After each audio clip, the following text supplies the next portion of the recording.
Reporting from the Shoestring Budget Studios, this is News Shoes with Oxford Brown. Hello, my name is Oxford Brown and welcome to a very special edition of News Shoes.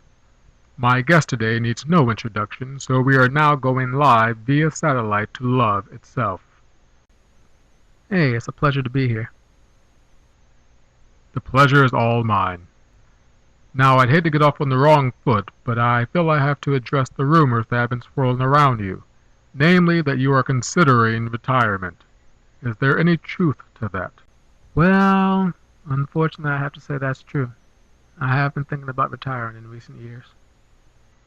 And the cause of this would be... Honestly, I've been thinking about retiring because it's tiring when I apply myself but no one is hiring, and besides it seems like the kind of things I stand for are out of style. People chase fancy cars and diamond rings and have the nerve to call those the finer things, and then meanwhile behind the scenes wonder why they still can't find a reason to smile. So are you saying that people have grown to love the wrong things? Things like fame and money, for example. Definitely. But don't get me wrong, I'm on good terms with money. Me and money were just talking the other day.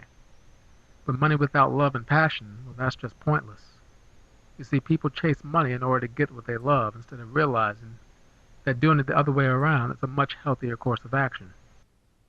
Now, fame, on the other hand, has just become counterfeit love, especially in this age of social media where every like and comment and follower is interpreted as a form of acceptance. Or as a form of rejection. That's true, too. In light of how prevalent online bullying and negative comments have become, what are your thoughts on haters? It saddens me that there are so many haters in the world, but what really bothers me is just how obsessed with haters people have become. I just think it's messed up how we've dressed up our haters as our motivators. What about loved ones who stuck out their necks to save us from the alligators? What about friends who bend over backwards to do us a favor? You see, we take them for granted. I must belong on another planet because no matter how hard I try, I just can't seem to understand it. You're saying that people should stop worrying about haters and instead appreciate people who love them. Yeah, but it's much more than that. The people let haters turn them into haters themselves. And I completely understand that. When it seems like everyone hates you, sometimes the only way to love yourself is to hate everyone else. But that's the easy way out. Instead of putting all of your energy into tearing down what you hate, you should focus on building up what you love until it overshadows it. Why do you think it is that negative things receive more attention than positive things? Well, unfortunately, see, people have fallen in love with playing the victim. Intimidated by the disease, they just focus on the symptoms. Instead of finding a cure, they self-medicate. They chase good because they're afraid of great. It takes courage to love, but you don't have to be brave to hate. But then again, perhaps I'm partly to blame. Positive things tend to use their inside voice, while negative things tend to scream in your ear. Maybe love should raise its voice as loud as hate does. So you feel that your value to the world is overlooked and your contributions are underappreciated. That's part of why I've been thinking about retiring. Sometimes it seems like people don't really want me around. It's seldom that love goes where it's not welcome, so if someone matters to you, then tell them, because the affection that is held in only serves the heart and the shell in which you dwell in. Interesting. Now I'm going to switch gears here a little bit. You don't talk about your upbringing that much, but you come from a very impressive lineage. Would you mind discussing that a little and how it helped to shape you? Sure. Not that many people know, but my parents were trust and understanding. At my core, that's what I am. Courage and respect were my aunt and uncle, and I'd be nothing without them. They played a large part in raising me. And your grandparents? And yep, faith and patience were my grandparents.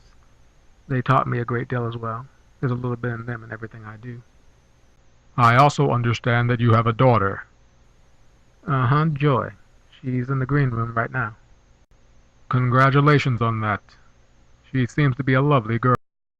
Thank you. She does a lot of good work. Like me, she's sometimes hard to find, but she's never too far away.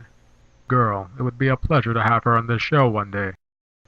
I just have a few questions and comments sent in by fans for you if you don't mind. Let's hear 'em. Our first letter reads, Dear Love, where you be at? Sent in by Anita Hug from Singletown. I be around. If nothing else, you should be able to find me in the mirror. Our next letter reads, Dear Love, you're not as easy as you seem. I want to show love, but every time I've tried, it's only backfired. So now I keep my heart protected, and anyone with half a brain would do the same. Sent in by I.C. Hart from Fool Me Once, Shame on University. What is your response to that?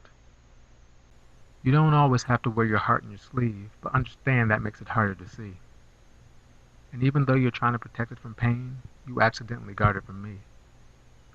The problem is that we're taught to believe we should be ashamed of the scars we receive, and that if we show any kindness, weak is how we're often perceived. Just because past love wasn't what you thought it would be, it doesn't mean that you should start to deceive. To numb ourselves and pretend that when loved ones depart we don't grieve isn't always as smart as it seems. But when a loved one mixed like autumn and leaves, just remember trees give off the air that we breathe. Our last letter reads, I don't want to be loved. Sent in by no one ever. Now, before we wrap up the show, is there any advice that you want to give the viewers out there? Let me advise you not to waste your time focusing on people who despise you. Just open up your heart and you'll be surprised who just might find a home there. Because love survives through starless nights to see the sun rise new. And it's a nice view when you find that seeds of joy you planted and thought may die grew in spite of all the hurricanes and buried pain that antagonized you. Because what lies inside you is strong enough to smile and laugh even as it cries too. And it feels really good like hellos, but it's true it sometimes hurts like goodbyes do. But let me remind you, love never ends, not even when lives do. So I don't have the luxury to walk away and say that's it, because I'm love. And when you're as strong as I am, you just can't quit. So am I to understand that you will not be retiring then? Nope, never that, never. What would I look like? I'm glad to hear that. Thank you for speaking with us. Anytime, man. This has been News Shoes. I'm Oxford Brown signing off saying, have a good day, and I mean that from the bottom of my soul.